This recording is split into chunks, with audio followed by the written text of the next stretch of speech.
Pranahita project గీతం చేయని Pranahita project గీతం చేయని ప్రాణహిత ప్రాజెక్టు ప్రాజెక్టు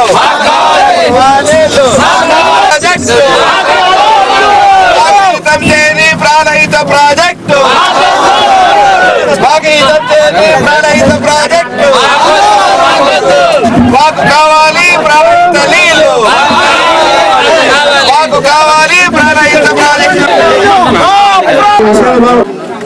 ఏం చేద్దాము, ఏం కార్యక్రమం తీసుకోవాలన్నది దాని గురించే మేము ఈ ప్రచార యాత్ర చేపట్టినాము. మాకు చాలా మంది మిత్రులు కలిసి వచ్చినారు. తెలంగాణ ఐక్య కార్యాచరణ కమిటీ, పాల్వాయి సుధాకరరావు గారు, అనేక మంది మిత్రులు.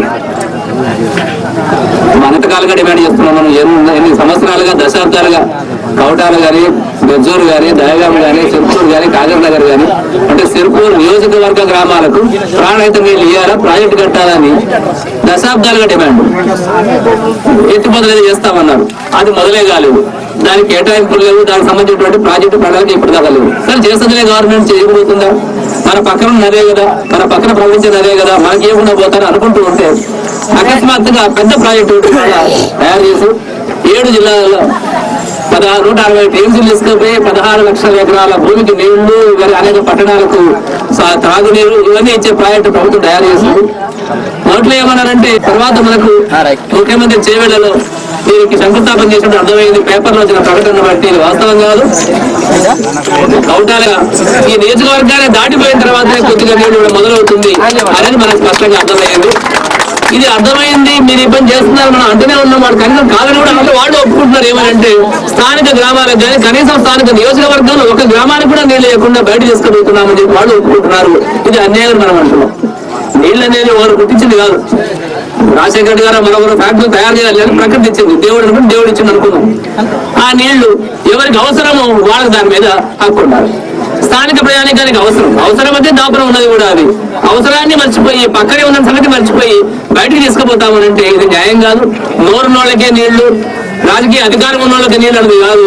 అవసరం ఉన్న వాళ్ళకు నీళ్లు, అందుబాటులో ఉన్న వాళ్ళకు నీళ్ళు అనేది ప్రధానమైనటువంటి సూచనగా పెట్టుకోవాలని మానవ హక్కుల వేదిక భావిస్తుంది. ఆ 2 ప్రమాణాలు పెట్టుకొని చూసినప్పుడు ఇది అన్యాయమైనటువంటి ప్రాజెక్టు. దీన్ని ఆయన వద్దని కాదు, మాకు ఇవ్వండి.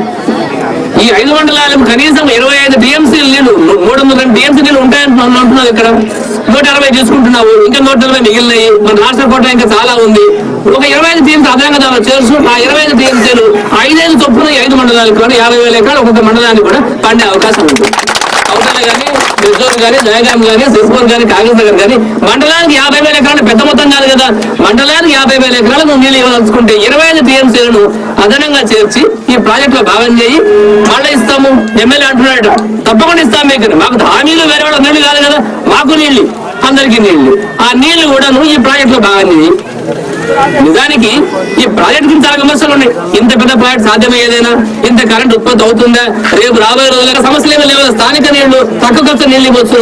తక్కువ ఖర్చుతో ఏ సమస్య లేకుండా నీళ్ళు ఇవ్వగల పక్కన పెట్టేసి ఎక్కువ ఖర్చుతో అనేక రకాల విమర్శలు, సమస్యలు ఉన్న భూములు తీసేసుకొని, ఉన్న గ్రామాలు తీసేసుకొని బయటకు నీళ్ళు ఇవ్వడం వల్ల నష్టపోయేది మనము, ప్రయోజనం వేరే వాళ్లకు, వనరు మన పక్కన ఉండేదే అనేది న్యాయమైనటువంటి పరిస్థితి కాదు.